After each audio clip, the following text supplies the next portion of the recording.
आजादी की अमर कहानियां। स्वागत आप सभी का। आपके साथ मैं हूं पुनीत।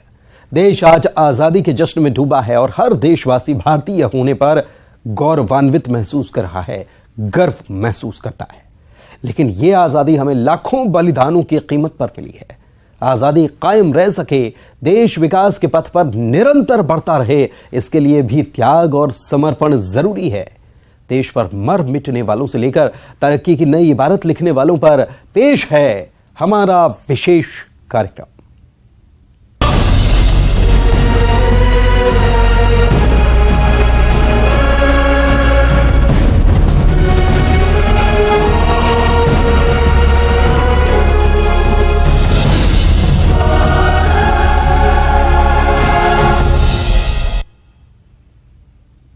तो आज बात करते हैं छत्तीसगढ़ के उस गांव की जहां का नजारा देखेंगे तो आपके मन में राष्ट्रभक्ति हिलोरे मारने लगेगी।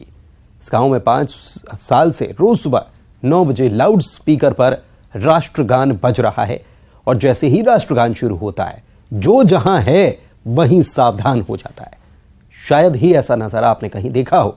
आइए चलते हैं इस बेहद खास देशभक्त गांव में। देशभक्ति, राष्ट्र प्रेम का भाव किसी व्यक्ति के अंदर दबाव से नहीं लाया जा सकता, यह तो खुद से आता है।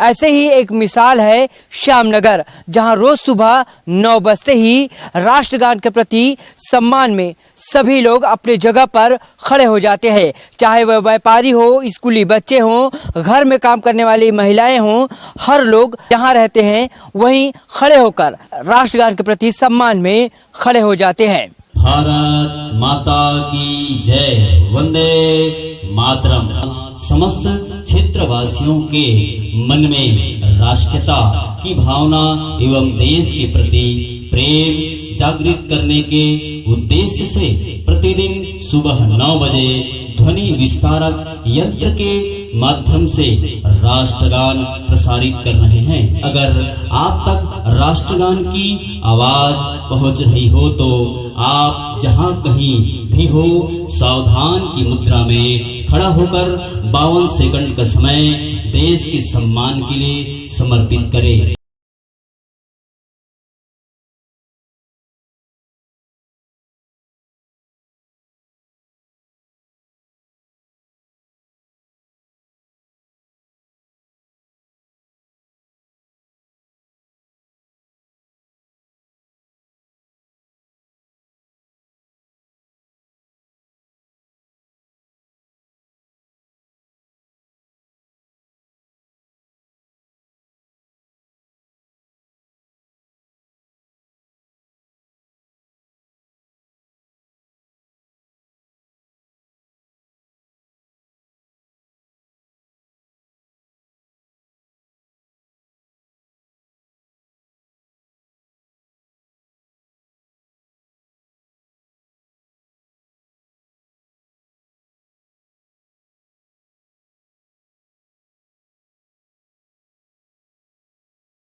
देखा आपने किस तरह देश की आन बान और शान की खातिर गरियाबंद का एक पूरा गांव देशभक्ति में डूबा हुआ है। की जय, वंदे मातरम।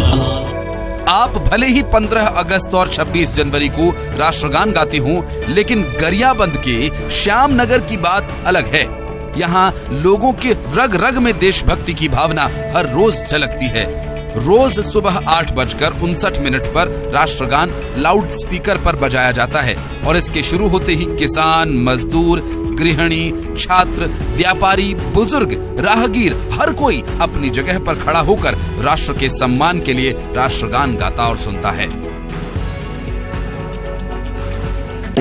जी, प्रातः हमारे ग्राम श्याम नगर में 9 बजते ही सभी लोग जहाँ भी हैं राष्ट्रगान चालू होती है, जहाँ भी है जैसे भी है, कोई काम कर रहे, खाना बना रहे, झाड़ू पोछा, स्कूल वाले बच्चे जो है बाहर खड़े थे, लोग जहाँ जैसे भी है वहाँ 52 सेकंड के लिए बिल्कुल अपना समय देते हैं। जो भी कार्य है एकजुटता से होता है, जो हमारे ग्राम श्याम नगर में देखने को मिलता है। गांवों द्वारा सब बैठक करके एक निर्णय लिया गया है कि राष्ट्र के प्रति राष्ट्रीयता जागृत करने के उद्देश्य से गांव में राष्ट्रगान भी प्रतिदिन होना चाहिए। 26 जनवरी 15 अगस्त में तो किया जाता है, तो कैसे होगा? तो उसमें सब थोड़ा चंदा इकट्ठा करके गांव की पैसा को लगा के, ग्राम पंचायत की पैसा, व्यापारी संघ और इन सभी का थोड़ा चंदा इकट्ठा करके गाँव में लाउड स्पीकर की व्यवस्था की गई। और विगत 5 सालों से प्रतिदिन राष्ट्रगान 9 बजे होता है, जहाँ स्वस्फूर्त अपने राष्ट्र भक्ति को जगाते हुए अभी सभी 1 मिनट का समय देते हैं। इसमें किसी प्रकार की कोई दबाव नहीं है, लेकिन एक आदत में शुमार हो चुका है लोगों की कि अब 9 बज चुका है तो हमें राष्ट्रगान के लिए 1 मिनट का समय देना है। अब तक तो हम लोग 4000 पौधे रोप चुके हैं और साथ में उस पौधे को पालन पोषण कैसे करना है उसके लिए 2 किलोमीटर पाइपलाइन, पानी टंकी का निर्माण और गाँव में 3-4 जगह सुलभ शौचालय भी बनाए हैं। आज अभी वर्तमान में 5 साल तो हो गए, उसके बाद भी हम लोग मुक्तिधाम जिसका 3.5 एकड़ का जो जगह है उसमें 500 फलदार पौधे लगा करके उसको 5 साल तक अभी देख रेख करना है और बड़ा करना है उसको। और हमारे एक राष्ट्रगान में सबसे बढ़िया बात है कि हमको देखकर हमारे गांव से प्रेरणा लेकर के हमारे आसपास के गांव कुरुस्केर हो गया, जेंजरा हो गया, वहाँ भी राष्ट्रगान प्रसारित कर रहे हैं। ये हमारे लिए सौभाग्य की बात है। श्यामनगर गांव रायपुर से 60 किलोमीटर दूर गरियाबंद के नेशनल हाईवे पर स्थित है। 26 जनवरी 2018 से गांव में राष्ट्रगान की शुरुआत हुई है, जो आज तक चली आ रही है। गांव में देशभक्ति की ललक ऐसी कि गांव के लोगों ने पैसा इकट्ठा कर गांव के सभी चौक चौराहों पर लाउड स्पीकर लगवा दिए। और इतना ही नहीं, गांव के लोग विकास के लिए भी समर्पित हैं और अब तक चंदा कर 35 लाख रुपए के काम गांव में करवा चुके हैं। इन्हीं विकास कार्यों का जायजा लिया न्यूज़ 18 की टीम ने। श्यामनगर के ग्रामीणों ने चंदा इकट्ठा कर कई विकास कार्य के काम गांव में करवाए हैं, जिसमें से यह एक समर्पण टंकी है। पहले इस टंकी में पानी भरा जाता है और झरने के माध्यम से यहां पानी भरता है। लोग इसे नहाने और अन्य चीज़ों के लिए उपयोग करते हैं और जैसे ओवरफ्लो हो जाता है तो अंडरग्राउंड पाइप के माध्यम से पानी तालाब में और यहाँ लगे तमाम पेड़ पौधों में सिंचित होता है। तो ये समर्पण ग्रुप ने ही की एक पहल है, जिसके माध्यम से गांव में लगभग 4000 से भी ज़्यादा हरे भरे पेड़ तैयार हो गए हैं। यहाँ के लोग पानी की एक एक बूंद बचाते हैं, उसे जाया नहीं होने देते। श्यामनगर देश के लिए एक मिसाल है और बिना किसी सरकारी मदद के विकास का इतिहास भी लिख रहा है। आखिर सबका साथ हो तो विकास क्यों नहीं हो सकता?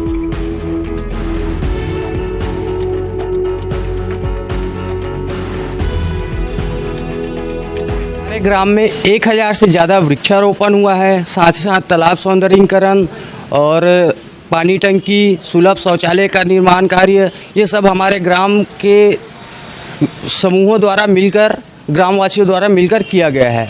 और साथ ही साथ अन्य ग्रामों में इसको प्रेरित करने के लिए हम विशेष दिन रविवार वगैरह को जाकर वहाँ स्वच्छता का कार्य और लोगों को प्रेरित करने का कार्य भी करते हैं। यहाँ की जनसंख्या लगभग 1500 की आबादी है। यहाँ की हर बच्चा, हर जवान में जज्बा है देश राष्ट्रभक्ति की, और इन लोग सब मिल के राष्ट्रगान में बहुत ही समर्पित भाव से सम्मान करते हैं। भले ही छोटा सा गांव है, लेकिन एकता के मामला में बहुत सार्थक और अच्छा पहल करते हैं। चाहे गांव के फैसला हो, पंचायत का हो, यहाँ किसी प्रकार का कोई विरोध नहीं होता और सब मिलजुल के एक साथ काम करते हैं। असली देशभक्ति का जज्बा, राष्ट्र प्रेम का भाव श्यामनगर के लोगों में देखने को मिला। यहाँ लोग समर्पित होकर गांव के विकास के लिए काम करते हैं और राष्ट्रगान के प्रति खड़े होकर सम्मान करते हैं।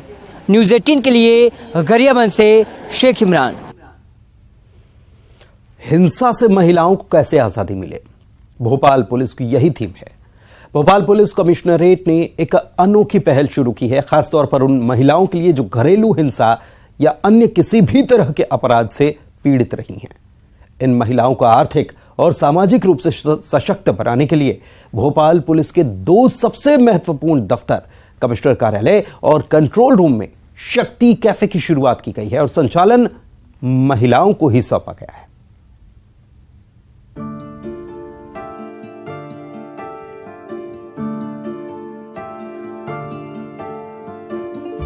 नारी को शक्ति का प्रतीक माना गया है और इसी तर्ज पर भोपाल में खोला गया है शक्ति कैफे। शक्ति कैफे का संचालन करने वाली महिलाओं का कहना है कि वे आर्थिक रूप से मजबूत हुई हैं और अपनी रोजमर्रा की जरूरतों को पूरा कर पा रही हैं। कानूनी लड़ाई लड़ने में भी मदद मिल रही है। कैफे में वे आलू की सब्जी, पूरी, इडली, सांभर, समोसा, पोहा जैसी तमाम खाने की वस्तुएं बनाती हैं। वहीं कैफे में साफ सफाई का भी विशेष तौर पर ध्यान रखा जाता है। कंट्रोल रूम और पुलिस कमिश्नर ऑफिस में पदस्थ अफसरों, कर्मचारियों से लेकर बाहर से आने वाले लोगों के लिए भी शक्ति कैफे के जरिए अच्छी क्वालिटी का फूड मुहैया कराया जा रहा है। आप सभी ने कई कैफ़ेज देखे होंगे और कई कैफ़े पे आप रोज़ जाते होंगे, अपना क्वालिटी टाइम स्पेंड करते होंगे, लेकिन आज हम आपको जिस कैफ़े में लेकर आए हैं वो अपने आप में खास है और महिला सशक्तिकरण की मिसाल है। जी हाँ, अभी मैं मौजूद हूँ भोपाल पुलिस कमिश्नरेट ऑफिस के शक्ति कैफ़े में। नाम से ही जाहिर है कि इसे महिलाओं के द्वारा संचालित किया जाता है और ये महिलाएं भी आम महिलाएं नहीं हैं, अपने आप में ये बेहद खास है और पुलिस की पहल के तहत ये वो पीड़ित महिलाएं हैं जो किसी न किसी तरीके की क्राइम का, अपराध का शिकार रही हैं और अब उनके सशक्तिकरण के लिए, उन्हें आत्मनिर्भर बनाने के लिए आर्थिक रूप से भी और इसी के चलते वो अपनी कानूनी लड़ाई भी बेहतर रूप से लड़ सकें, पुलिस ने ये पहल शुरू की है। तो ये वो सशक्त महिलाएं हैं, उनसे हम सीधे बातचीत कर लेते हैं। मैम, ये जो पुलिस ने एक पहल की है कि आप लोगों को आत्मनिर्भर बनाया जाए, आपकी आर्थिक तौर पर तरक्की हो, ये कितना महत्वपूर्ण आप में से मानती हो और कितना फ़ायदा इससे आपको मिला? फ़ायदा तो है सर, अभी वैसे तो 1 महीना हुआ है, अभी आगे आगे और देखते हैं क्या क्या फ़ायदा होते हैं। हाँ। वैसे तो सही चल रहा है अभी शक्ति कैफे। हाँ। इससे थोड़ा सा आर्थिक रूप से आप लोग मजबूत हुए हैं? हाँ सर, मजबूत तो हुआ है। और कानूनी लड़ाई लड़ने में मदद मिल रही होगी? जी सर। तो देखिए, ये वो सशक्त महिलाएं हैं और बहुत स्वादिष्ट खाना भी यहाँ पे बनता है, चाय चढ़ी हुई है और मुझे लगता है दीदी क्या बना रही हैं आप? आलू पूरी बना रहे हैं सर आज। अच्छा, आज आलू पूरी, ये लंच के लिए? जी। और क्या क्या बनाती हैं आप? सब बना लेते सर, इडली, सांभर और ढोकला, दाल बाटी, दाल चावल। तो इस पहल से आपको मदद काफ़ी मिल रही है? जी सर। तो देखिए, ये महिलाएं हैं और कैंटीन है, कैफ़े है और यहाँ पे सभी तरीके का जो खाना है वो बनाया जाता है और आप देख सकते हैं काफ़ी साफ़ सफाई का यहाँ पर ध्यान रखा जाता है और बहुत साफ़ सफाई के साथ यहाँ पर ये सारी जो कुकिंग का काम है वो यहाँ पे होता है और ये पूरा किचन है जो इन्हीं महिलाओं के द्वारा सेटअप किया गया है, चलाया जा रहा है और आने वाले समय में ऐसे और भी कैफ़े खोलने की जो प्लानिंग है वो कमिश्नरेट के द्वारा की गई है। भोपाल पुलिस कमिश्नर हरिनारायण चारी मिश्र ने कहा कि इस तरह की पहल से महिलाओं को सामाजिक रूप से भी सशक्त करने का काम किया जा रहा है। वहीं एआईजी महिला सुरक्षा ऋचा चौबे ने बताया कि शक्ति कैफे के जरिए घरेलू हिंसा से पीड़ित महिलाओं को एनजीओ के जरिए रोजगार दिलाने की कोशिश की जा रही है। सामाजिक संस्थाओं के साथ मिलकर विभिन्न प्रकार की हिंसा। बस्तर का नाम ज़हन में आते ही माओवादियों की हिंसा का दौर याद आता है, लेकिन अब तस्वीर काफी बदल चुकी है। यहां हिंसा की जगह अमन के फूल खिलाने में सैकड़ों जवानों ने अपना लहू बहाया है। जवानों की शहादत को याद रखना जरूरी है, जिससे हमें ये पता रहे कि यहां शांति लाने के लिए हमारे जवानों की क्या कीमत उन्हें चुकानी पड़ी है।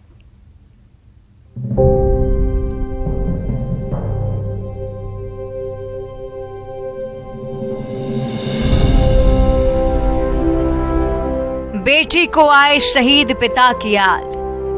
कि जब भी याद आती है तो हम ये वाटिका में आते हैं और बैठते हैं, थोड़ा शांति मन लगता है। शहीद की पत्नी को मिलती है शांति। याद आता है तो आते हैं हम लोग यहाँ, थोड़ी देर याद करते हैं, उसके सामने बात करते हैं, फिर जाते हैं।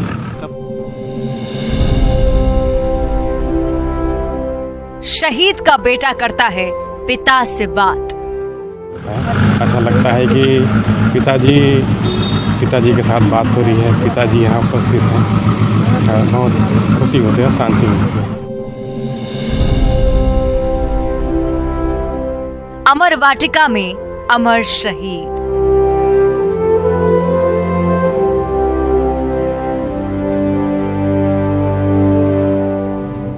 राज्य गठन के बाद से अब तक माओवादी से लोहा लेते हुए हमारे कई वीर जवानों ने शहादत दी है। अपने क्षेत्र की रक्षा और जनता की सुरक्षा करते हुए जवान नक्सल मोर्चे में शहीद हुए हैं। 2001 से लेकर 2023 तक कुल 1200 से अधिक जवानों ने शहादत दी है।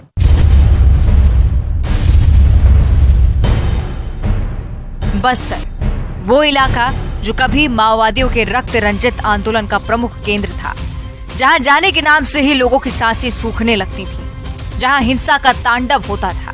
लेकिन अब वक्त बदल चुका है। जवानों ने अपना खून देकर यहां शांति की इमारत खड़ी की है।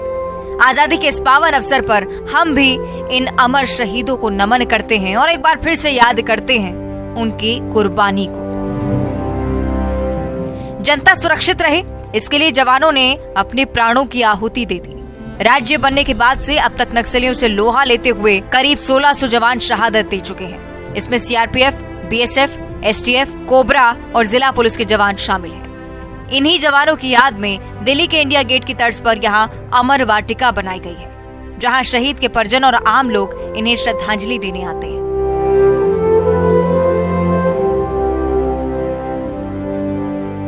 कि जब भी याद आती है तो हम ये वाटिका में आते हैं और बैठते हैं, थोड़ा शांति मन लगता है। पापा से आप? मैं बहुत छोटी थी जब शहीद हुए, तो 5 साल की थी मैं। बहुत मिस करते होंगे? हाँ, बहुत। जब पिताजी की याद आती है तो सब परिवार हम इस गार्डन में आते हैं और शांति का अनुभूति होता है। ऐसा लगता है कि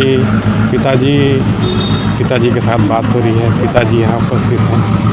अब शहीद लोगों के नाम से अमर वाटिका बना है, बहुत अच्छा लग रहा है और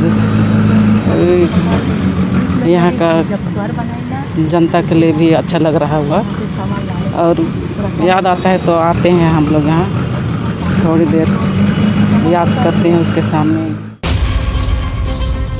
2001 से 2023 तक माओवादियों ने यहाँ हर साल खून की होली खेली थी। हमारे जवानों ने बराबर उनसे लोहा लिया और अपना सर्वोत्तम बलिदान दिया। ये जवानों की शहादत ही है जिसके दम पर आज बस्तर शांति की ओर बढ़ रहा है, तरक्की के आयाम छू रहा है। शहादत को याद करने के लिए, उस शहादत के कारण आज हम एक शांतिपूर्ण वातावरण में यहाँ रहते हैं। शहादत को याद करने का एक जरिया है और शहीदों के लिए एक श्रद्धांजलि के जैसा है। तारमेटला, रानी बुदली, झीरम जैसी बड़ी घटनाओं में जो जवान जो तैनात थे, नक्सलियों से मुकाबला करते हुए शहीद हुए हैं। आज उनके जो नाम है, उनकी पट्टिका है, बस्तर पुलिस ने लगाया है। इंडिया गेट की तर्ज पर बस्तर पुलिस ने अमर वाटिका का निर्माण कराया गया है, जहां पर ये देख सकते हैं, जहां पर जो जवान शहीद हुए हैं उन जवानों के नाम और शहीद होने की तिथि अंकित की गई है। और जो भी यहाँ आते हैं उनको याद करते हैं, साथ ही जो परिजन पहुंचते हैं उनको याद करते हुए उनकी आंखें नम हो जाती है। आज उन्हीं जवानों की कुर्बानी की वजह से बस्तर में शांति स्थापित है। तो आइए हम सभी उन जवानों की याद करते हुए उन्हें सच्ची श्रद्धांजलि अर्पित करते हैं। श्रीनिवास नायडू, न्यूज़ 18, जगदलपुर। और इसी के साथ आज़ादी की इन अमर कहानियों में फिलहाल इतना ही। नमस्कार।